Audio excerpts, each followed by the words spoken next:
Hello, my name is Zachariah with Old Man Gaming, and welcome to another Astral Drive. Interesting stuff happening. Our actual play, our bi-weekly actual play. I've got to introduce the players that make this possible. Above me, playing the wonderful Gerald Abrego, is Aether Dios. Good evening. In the middle, our Buildmaster General, Philbilly330, playing Nullis Stonehand. What's up, guys? And then finally, last but certainly not least, our partner in all things TTRPG, Wizards Respite Ash, playing Alfred Whitecastle. Howdy, folks. Alright, we're going to get into this, guys. Like I said, just really quickly, we're playing in single mod. You guys can check that out on itch, and here we go. Alright. Wizard, you pull up to the Stonehand Ranch. The kind of hillbilly taxi driver with his truck goes, "All right, we're here," and kind of points up ahead. Weirdly enough, you see Nullis standing on the porch, Pickles next to him, a relatively beautiful human woman standing next to him, about his age, and then an older codger dude. Was the old man outside, or was he still inside? I think he's inside. You just see the couple, basically, and Pickles. So what do you do? I just pulled up the guy. I'm still in the truck. Mm-hmm. I get out of the truck. I turn to the old codger dude, the old man that just drove me up there.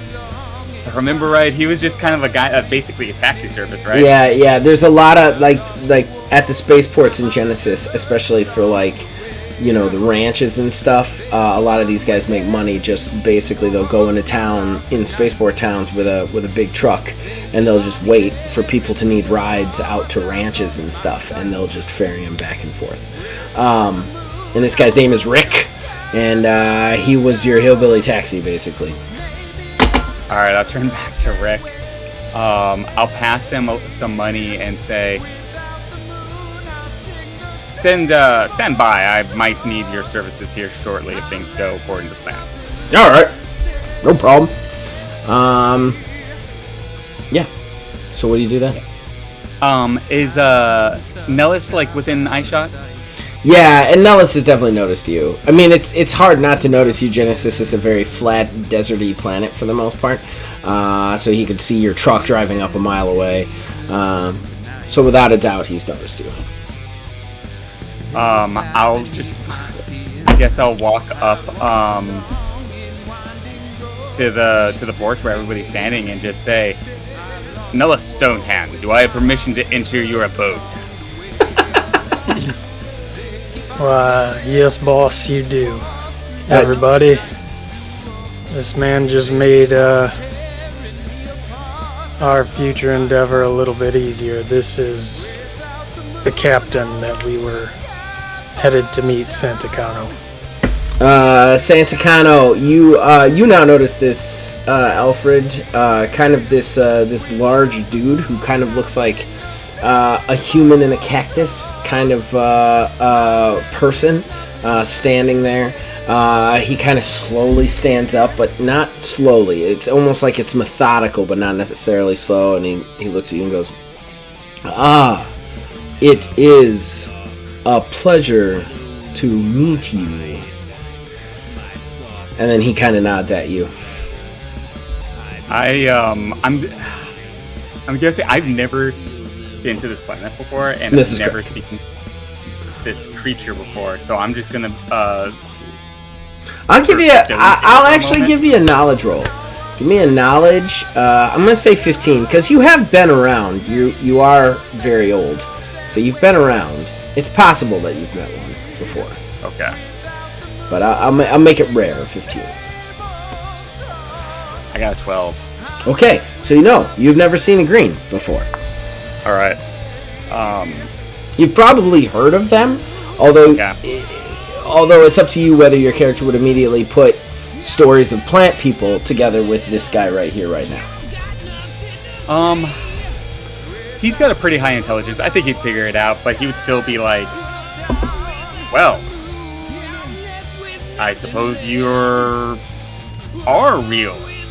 It's very nice to meet you, sir.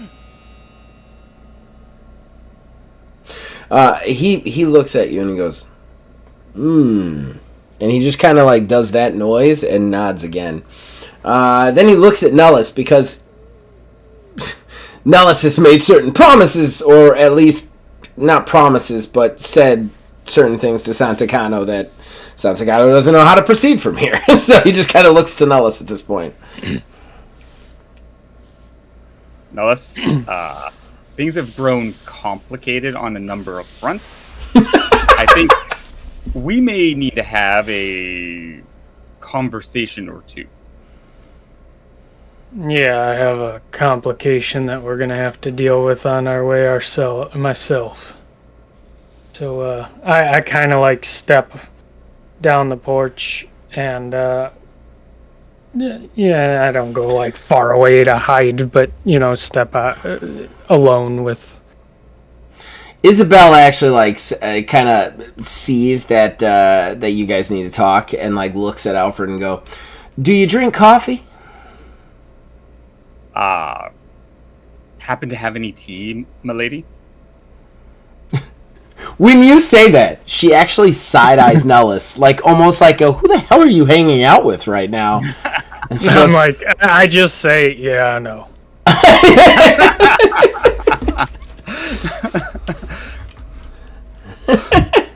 See, this is in real life. Ash is probably way more like Nellis than he is like Alfred. So I definitely get what Nellis is saying. All right. Coffee would be delightful. That's just fine. And then she turns and she goes in to brew it. You see Pickles actually like look back and forth, and then he follows Isabel in. And then he follows Isabel back in. Lovely company you have, Nellis. Yeah, they are. That's my family. You didn't tell me you were associated with Green? Well, that's the thing. So are you now. So Santacano, the Green, talks real weird and shit. It's a little frustrating at times getting him to spit anything out, but there was a whole thing. I more or less explained to you the long and short of the fact that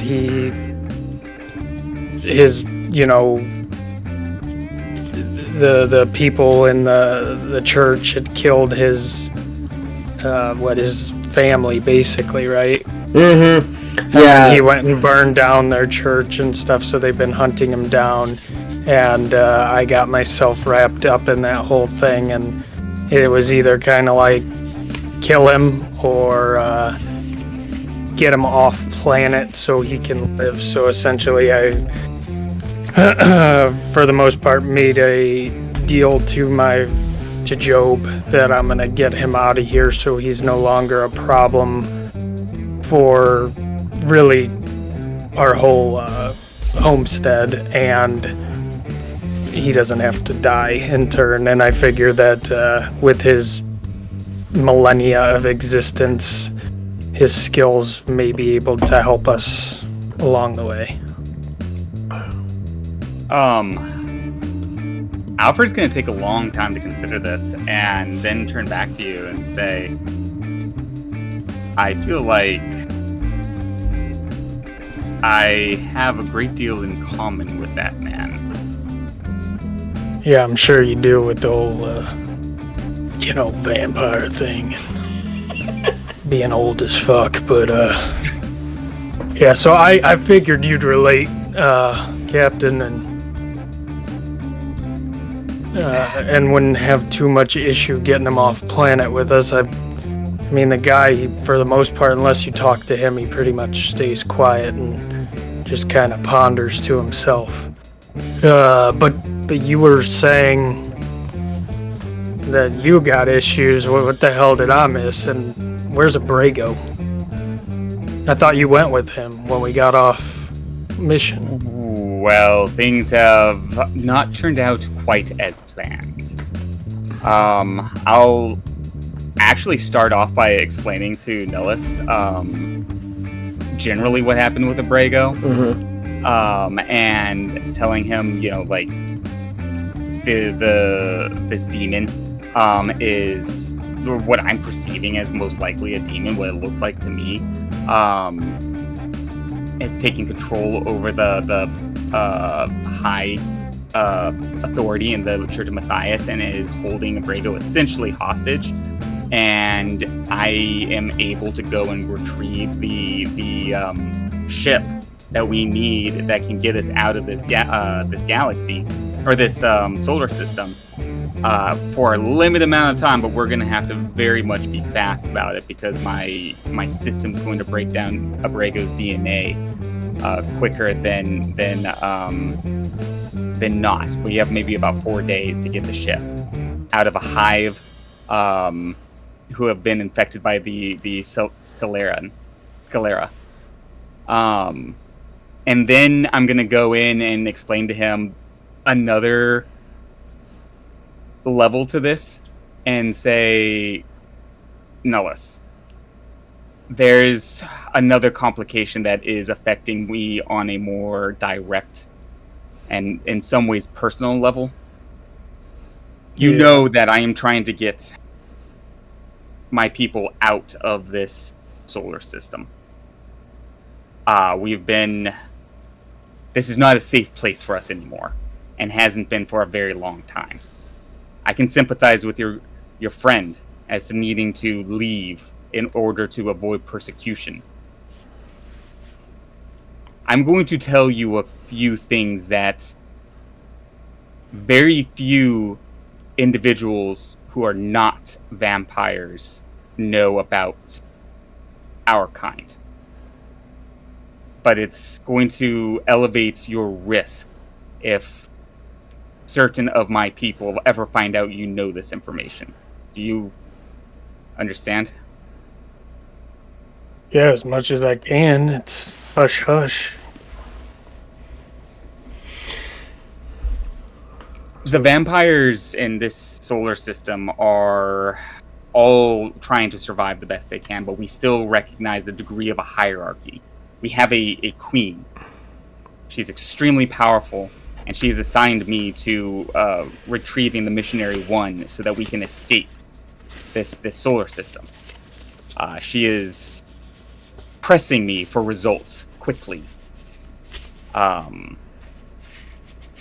She's been help, but we do need to move quickly in her favor as much as we do in Abrego's. Because if she finds out that things aren't moving more directly in favor of the vampire population, she will move against me. And I doubt I will have the ability to stop her. She's very old and very, very powerful.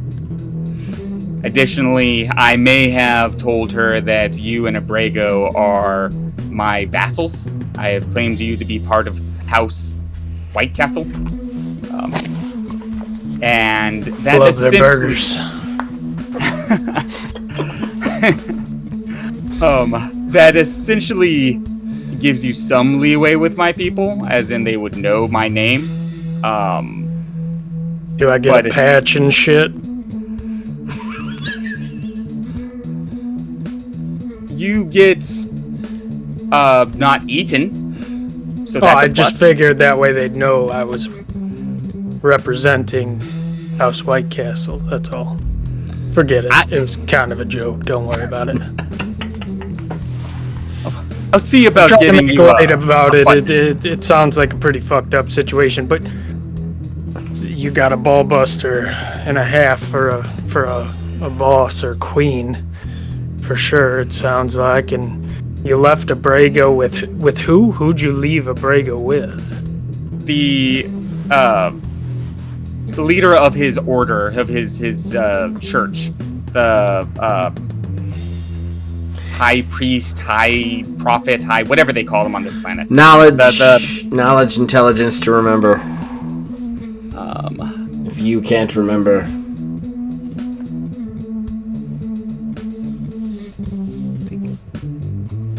I did not pass that. By how much? I gain a momentum if you I got an 8. Oh, you're safe. Okay. Okay. Nullis would probably be able to figure it out, though. Yeah, I probably would be able to. Actually, let me make a knowledge roll since I'm from this planet. Yeah, you would. I mean, and I believe Nullis is a shepherdess. Yeah. Because Job would be. Not of the same one. I was of the... Bartholomew, right? Yeah, that was like the power, strength... Shooty power fight guy! Yeah. Yeah. There's the missionaries, the guardians, the money. Money!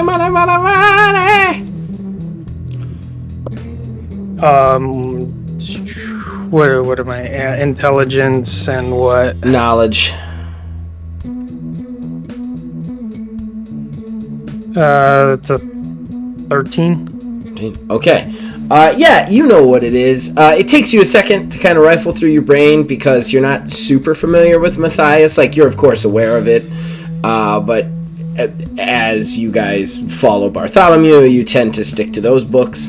But High Father Tobias Pelton is the man in charge of Matthias.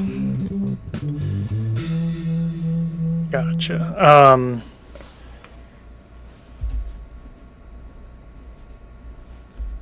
So...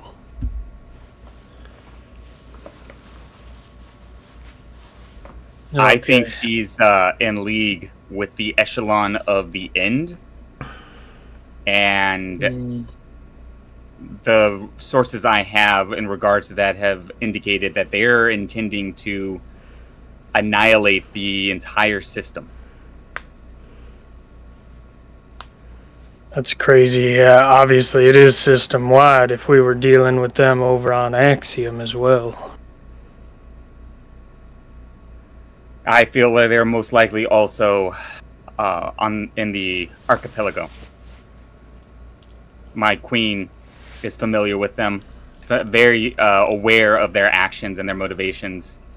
I think their reach is far. It also seems as though one of the gargoyle on Axiom was part of this organization. Yeah, we had figured that out. I thought he was high up, but maybe he was just a pawn. Either way, it indicates that they are everywhere. It sure Axiom, does. Genesis, the archipelago, maybe even in the Hearth Collective. I wonder if our new old friend knows anything of this. We can definitely ask him, but It sounds do you like we trust him? just get... Dude, this guy's... He's strange to me. I've never seen nothing like him, to be honest, but the one thing I can tell is he's loyal. Like extremely loyal and bound by some sort of internal oath that seems to me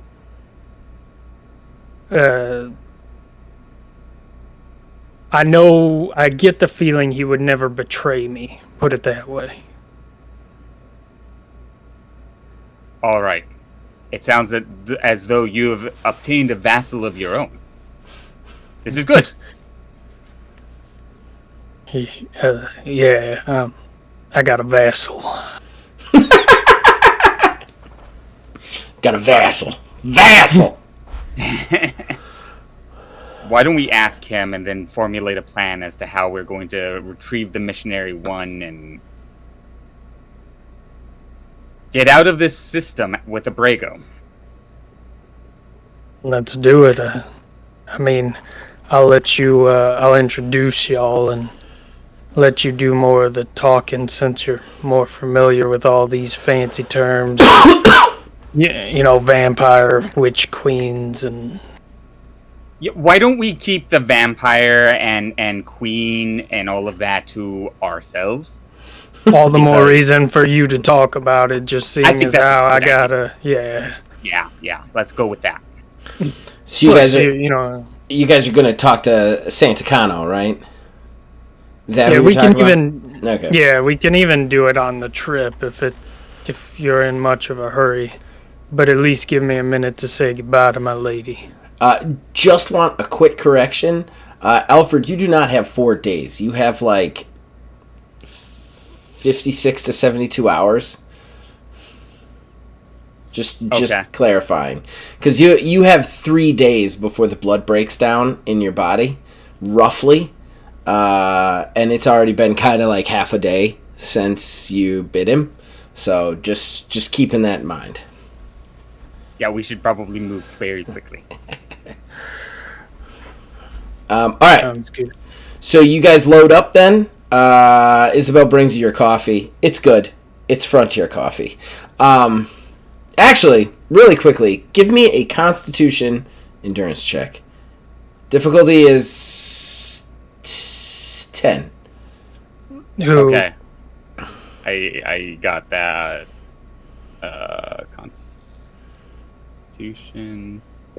Okay, well, I got an 18. Okay.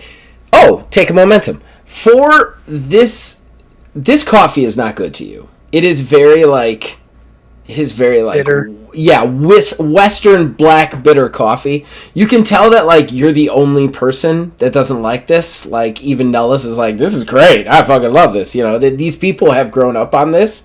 So like you have just like a half second when it hits your lips where you're about to be like, ugh, and you stop yourself. And you're like, basically, and don't commit any faux pas. Yeah, so you guys bid adieu. You get into the truck. Pickles climbs into the back. Rick actually goes, holy shit, what the hell is that?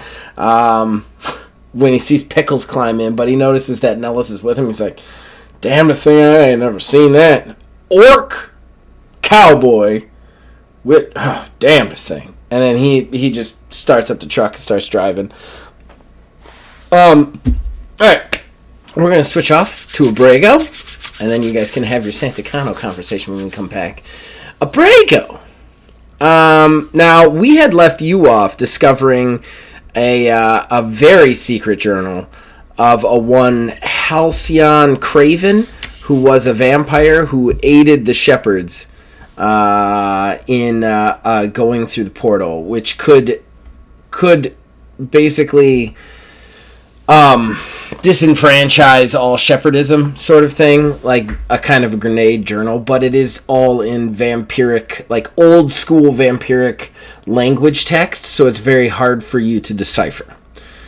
So I will give you some rolls here and there to kind of glean more information out of it, but it's going to be far and few in between, because basically I'm going to assume, and correct me if I'm wrong, that whenever you're not doing something in game, you're working on this journal.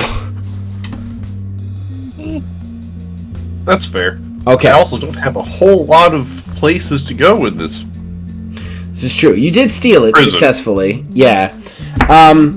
Okay, so you finished your time in your library. You headed back to the room, kind of really even more blown out than you were. I mean, that die-hard sense of, like, what Malgrack put in you, that kind of was like, I'm going to figure this shit out, has kind of led you down a very dark tunnel that you're not exactly sure where you're playing with now. But you get some sleep, and that helps you feel a little bit better.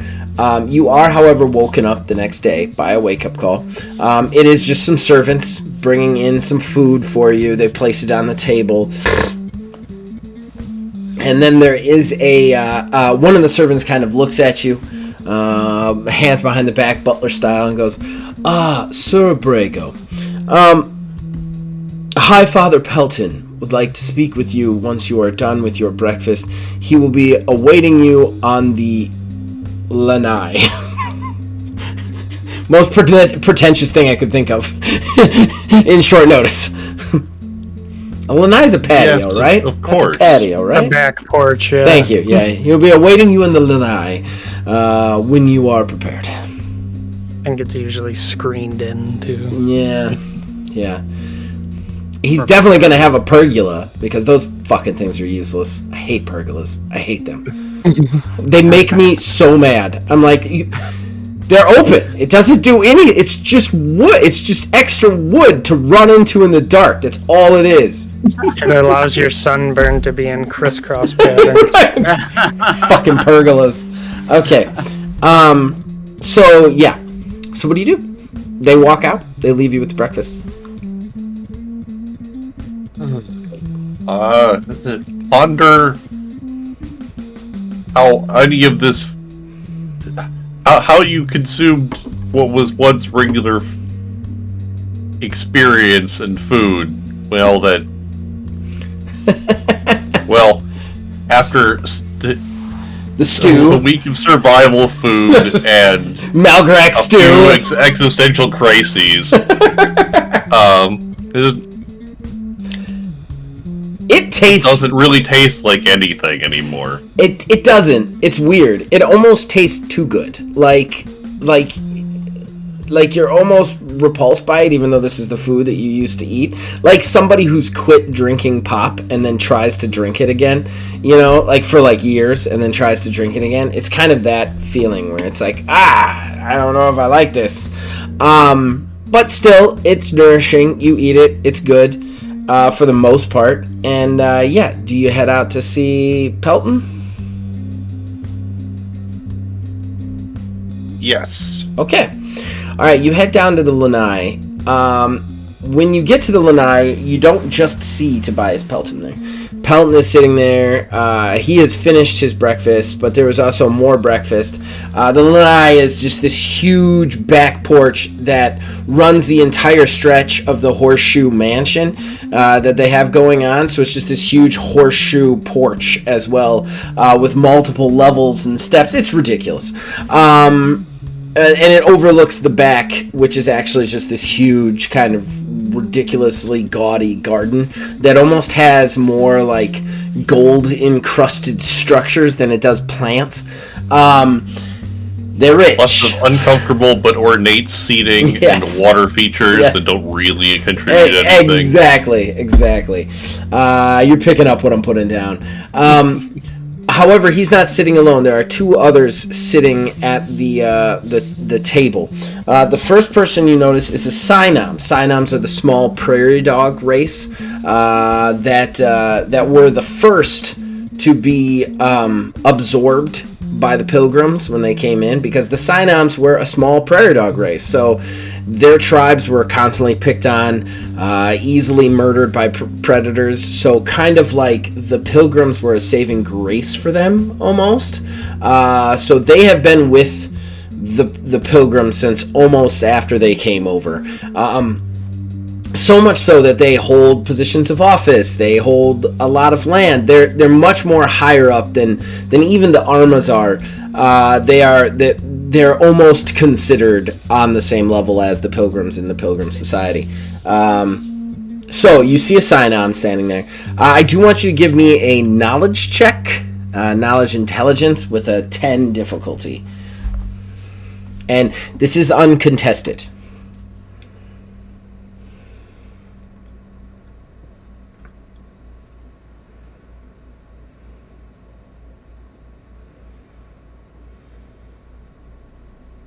Yeesh.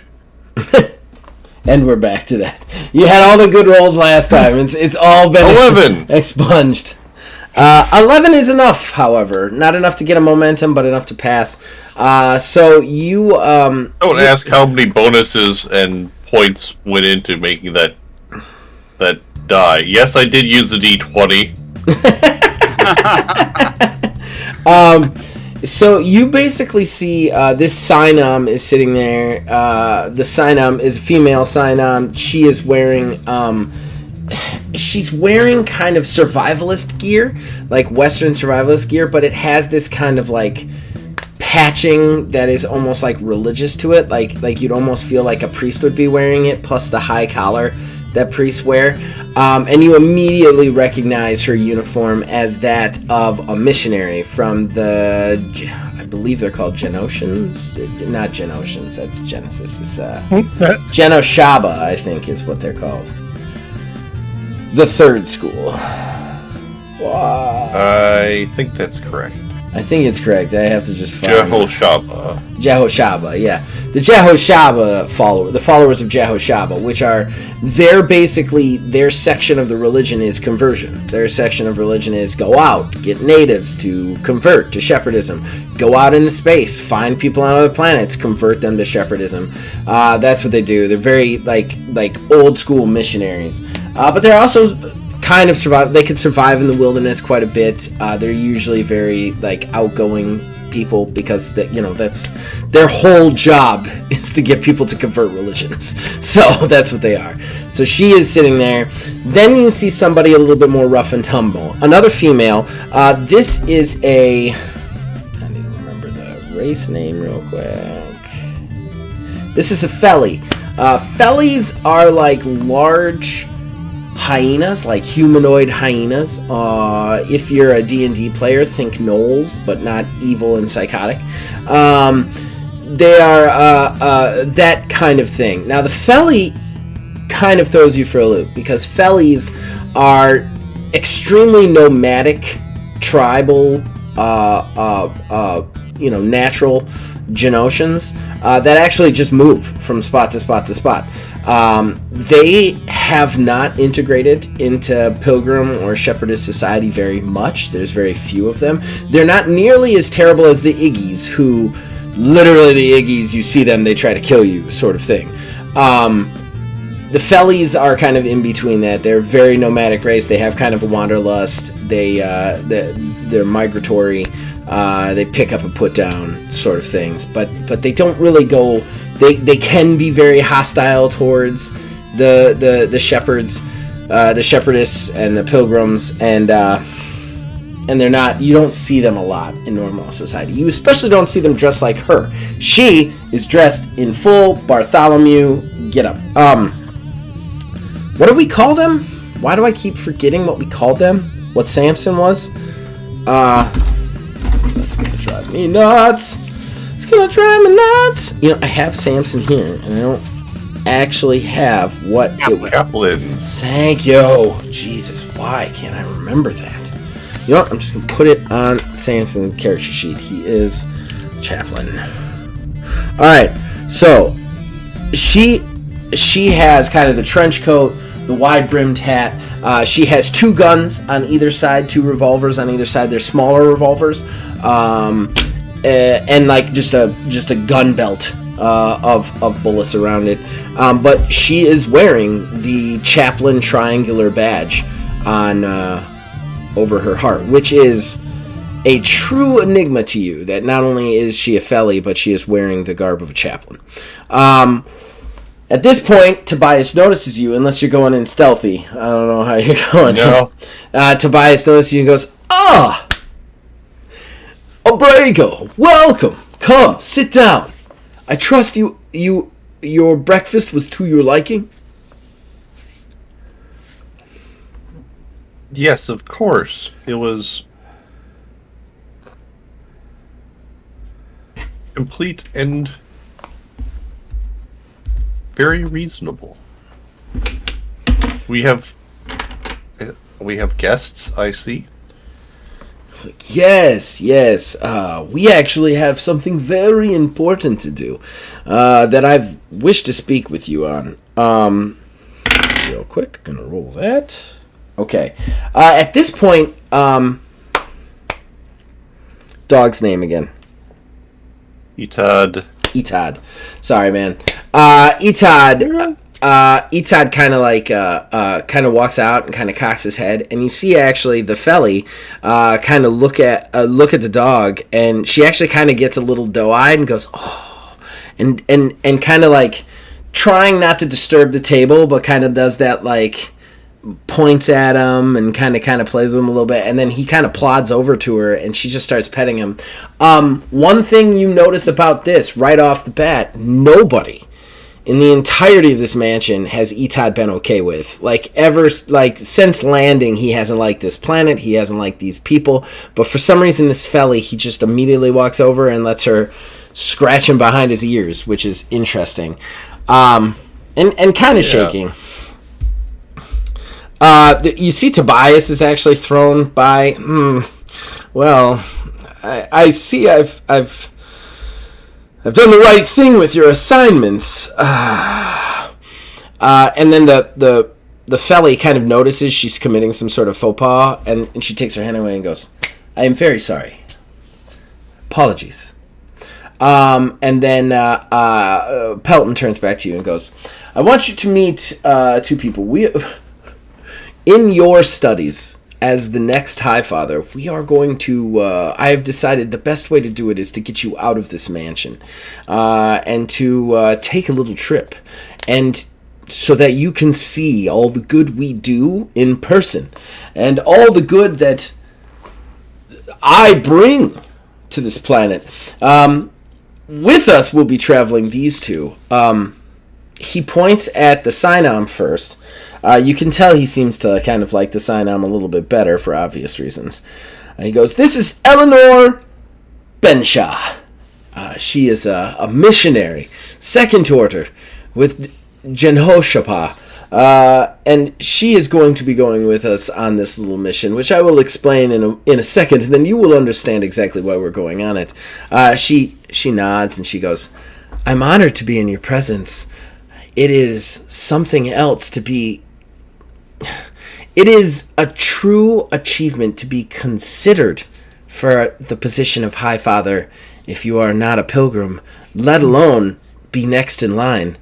I am in awe of you, Acolyte Abrego. And then he kind of points at the felly and he goes, and this will be your new best friend. Relayed Vixen. And then, which is insane. They have more Native American traditional names. So for her to have just a person name is blowing your mind right now. Relayed kind of tips her hat and goes, It's a pleasure to meet you. And then she kind of outstretches her hand. Give me a real quick awareness perception roll. The difficulty is going to be a 15 on this one. As the social situation heats up.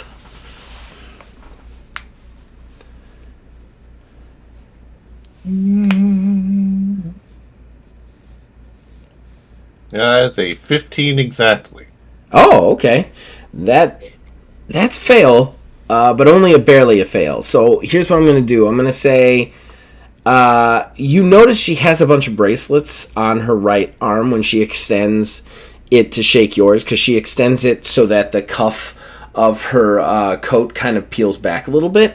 Those bracelets are definitely tribal in origin, but you don't have enough on-hand knowledge to kind of know what tribes or what exactly they mean or what. But she still extends her hands to you.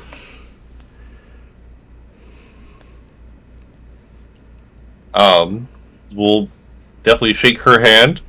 Is my your presence and services are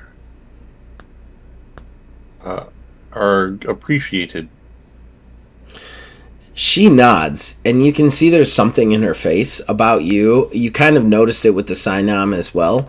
There is a weird level of hope about just you that they have towards you, like a reverie and hope that is behind those eyes that you don't even need to roll for. It's unmistakable. She kind of looks at you and goes, of course, I'm looking forward to being your protection. And then she kind of sits back down, or she leans back in her seat again. Pelton chimes back in and he goes, yes. All of the acolytes who are second in line get chaplains to protect them while they are undergoing their most delicate field work. I have asked Relayed Vixen to be your particular chaplain. I thought her let us say, unorthodox situation would make you feel much more at ease, Abrego.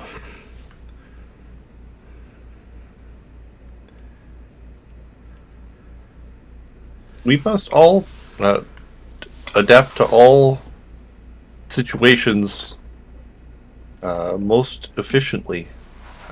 Your thoughts are appreciated. He's speaking the line and trying to figure out what the shit is going on. At this point, Pelton kind of smiles, almost like you could tell that Pelton's been a little bit worried, like almost like, there's obviously, some things about Pelton that he does not want you to know, and he's been very nervous that certain aspects of that are going to come up. But he realizes that, well, at least he takes from you that, like, oh, maybe Abrego is embracing the situation. Good. So he goes, yes. Well, what we are going to do, there is a situation towards the south. A situation forming between a Feli tribe and some pilgrim landowners.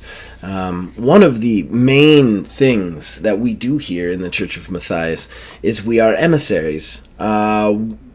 We go on the behalf of the shepherds, on the behalf of the pilgrims that we seek to shepherd, and we help them with problems like this. So it has been tasked to myself, it has been tasked to our church to deal with this situation.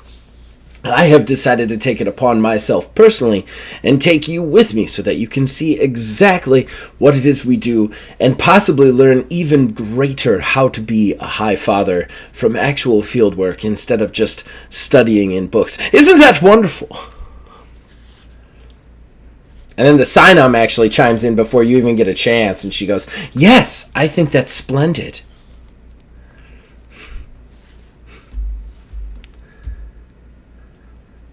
Yes, of course. These things we must endeavor to reap rewards of such tasks greater than our costs for them, I'm sure. Exactly. Negotiating strong deals is what we do. Bringing things that would otherwise be frivolous and emotional into the factual sense of transaction is how we aid our people. And we are going to bring this into transaction. You see, this Feli tribe, as with all of them, they move around a lot, but there is some sort of sacred land that they must visit every 150 years. Unfortunately, within the last 100 years, a pilgrim landowner has purchased rightfully the property and began to raise livestock on it. The Feli tribe has returned to do this ritual, and obviously tensions are quite high. I think this is the perfect setting for you and I to go out into the field and to see exactly what it is that we do for the people.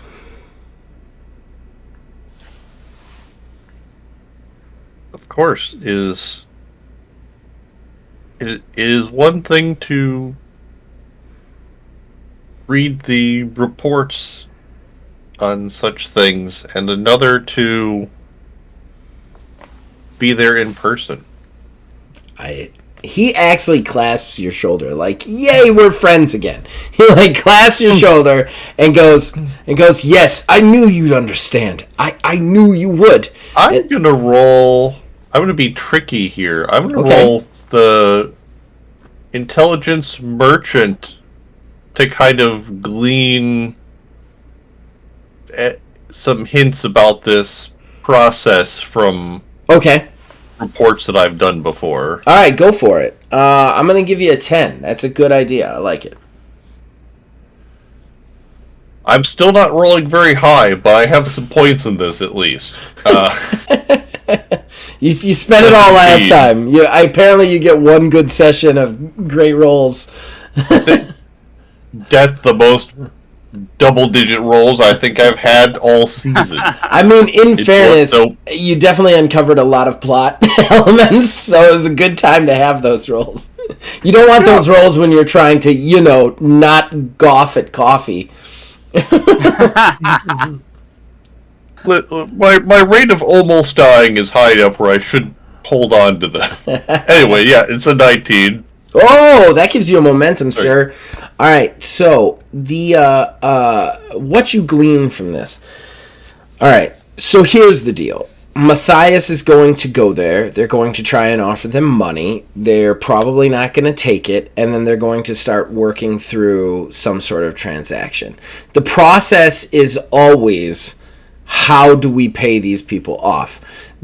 That being said, Bartholomew and the bulk of the chaplains are not going to come in until violence and death happens. In fairness, while shepherdism is by no means perfect, overall, your experience with shepherdism is they're not necessarily out there to do terrible things. Like, some terrible things happens because of them, and they also kind of tend to think they're better than everybody else, which causes problems.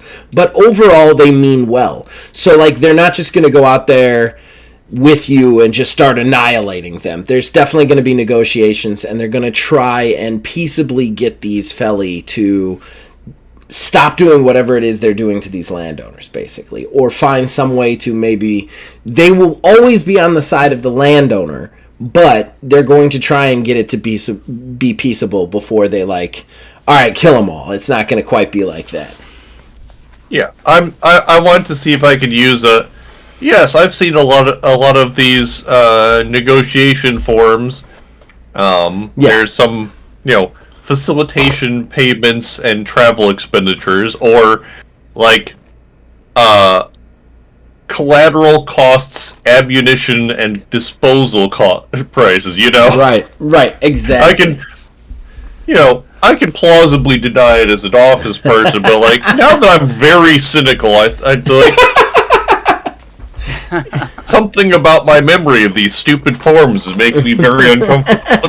So I can go, okay, this is not expected to go badly, this is just... Yeah, it could go badly. It could very well go badly, but it's not. But it's not. Yeah, you're not riding out there to burn them down. We're not custarding them or something like that. We're not going out there to just kill them all. We're going out there to try and talk to them. This isn't come with us. We're gonna desensitize you to wiping out the Jawas and Tuscans and things. Right, Genosha is the Genoshaban, the Eleanor, is definitely going to be going out there to try and convert them all to shepherdism, because that's her job.